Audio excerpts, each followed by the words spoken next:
How to solve World Cricket Championship 3 app not working. Hi everyone, this is Max. I hope you are doing well, so let's start without wasting time. First of all, open up your settings application.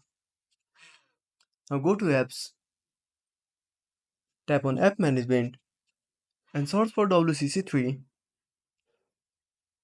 Now tap on the game. Now tap on force stop.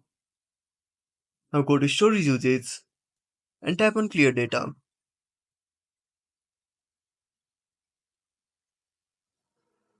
Now go back to your home screen. If your issue is still not fixed, go back to your Play Store and search for WCC3. Now reinstall the application.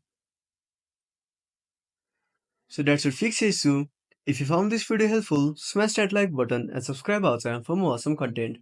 Have a burning question, want to suggest a topic? Drop down a comment below. This is Max signing off until next time.